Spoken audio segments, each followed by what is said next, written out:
Whenever a filmmaker makes a legacy sequel, there are two different ways they can go about it. One of those ways is by taking the pre-established lore and setting of the original and taking it in a very new direction. A good example of that would be Dr. Sleep, which swaps out the slow burn horror of the original for something more conventional and supernatural. The other kind of legacy sequel is one that, as Christopher Nolan said, functions as both a sequel and a remake. A good example of that which comes to mind would be Star Wars The Force Awakens, which presents itself as the 7th chapter in the Star Wars saga, when in reality it's more like a beat-for-beat remake of A New Hope. And when you go down that second path of making a legacy sequel, it can really work. It's a much more safer bet, and you get to deliver to the audiences what essentially is a beat-for-beat remake of the original film, while filtering it through a fresh enough context that audiences feel like they're getting something new. At its best, this results in a movie like Top Gun Maverick, which in its core is a very similar film to the original Top Gun, but a much more refined and obviously technologically advanced version. Nostalgia aside, you'd be hard pressed to find someone who argues that the original Top Gun is a better made film than Maverick. But while making a legacy sequel that retreats many of the same plot points can avoid disappointment and likely assures that fans won't leave having had a bad time, it also presents its own problems. Enter The Devil Wears Prada 2. I'm gonna give you a synopsis to a film. An aspiring journalist by the name of Andy Sachs lands a job at the elite fashion magazine Runway, working directly for the formidable and unforgiving editor-in-chief Miranda Priestley. The film centers on this intense mentor-protege relationship, the seductive yet toxic allure of the fashion world, and the personal cost of ambition. Now, I'm gonna ask you a question. Am I describing The Devil Wears Prada or The Devil Wears Prada 2? The answer is both. At the risk of spoiling, I'll just say the similarities run a little bit deeper than that. All of this to say that this movie feels at times like a beat-for-beat remake of the first. The movie makes no secret about this. In fact, it literally has the character of Miranda Priestley forget that Anne Hathaway's character ever even worked for her in the first film, so that we can essentially redo the whole dynamic from square one. And because of that, I doubt anyone is gonna walk out of Devil Wears Prada 2 asking for a refund. It is very much the movie you expect it to be, an entertaining detour back into this fashion realm, and yet another chance for Miranda Priestley to chew up the scenery, played to perfection by Meryl Streep. And hey, if you love the dynamic between Anne Hathaway and Stanley Tucci in the first film, then great, we've got even more of that for you here. It's a movie that gets by simply by offering you a lot of the things that you loved when you watched The Devil Wears Prada for the first time all those years ago. In doing that, the filmmakers of The Devil Wears Prada 2 have made it very hard for them to fail. But in doing so, they've also ensured that the legacy of The Devil Wears Prada 2 is ultimately a worse version of the first movie, creating a movie that aims high enough to not fail, but never enough to shoot for the moon. To understand what I'm getting at, let's talk about the sci-fi series Blade Runner. To me, the original Blade Runner still remains the best of those two films.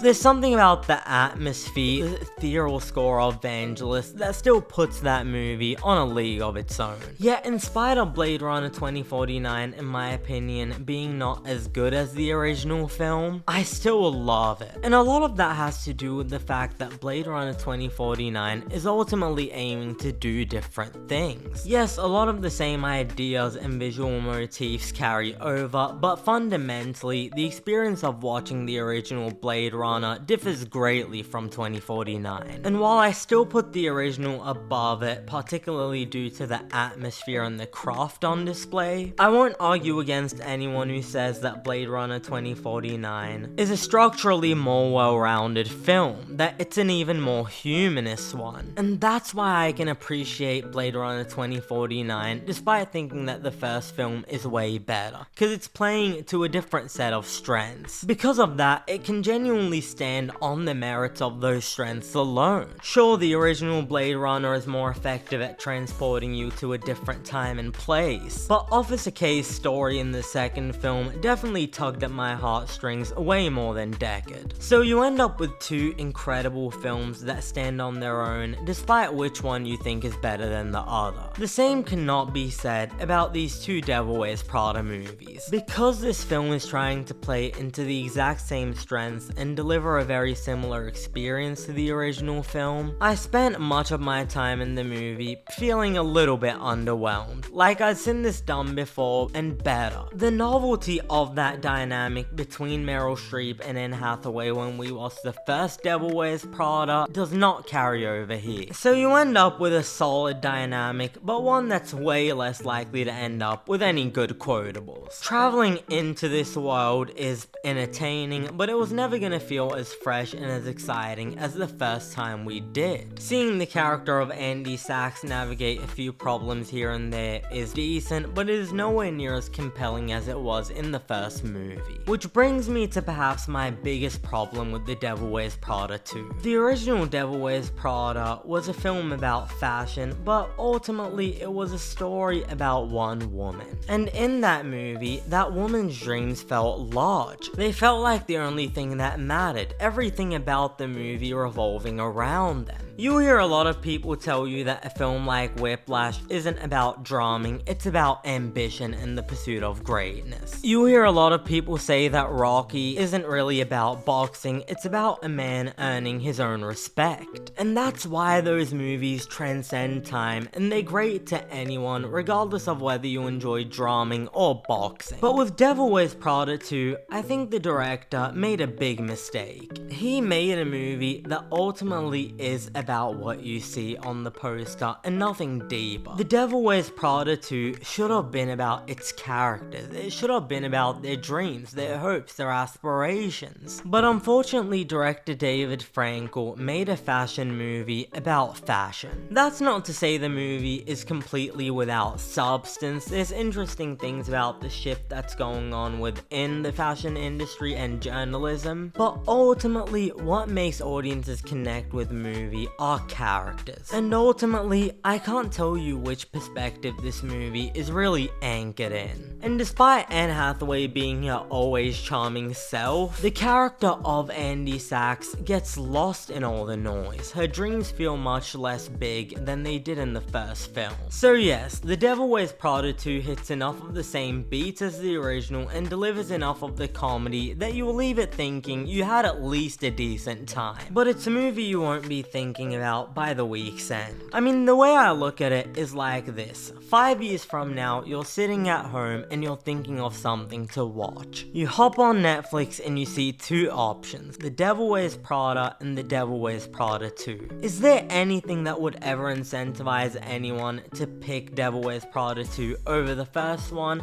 I think not. Because there's truly nothing this movie does that the first movie didn't do better. And ultimately, I'm giving this one a 6.5 out of 10. Thanks for watching. If you enjoyed this video, be sure to hit the like button and subscribe to the channel for weekly TV and movie reviews. And if you've had the chance to watch The Devil Wears Prada 2, hop in the comments and let us know what you thought about it. I'm Cinemike, and I'll see you next time.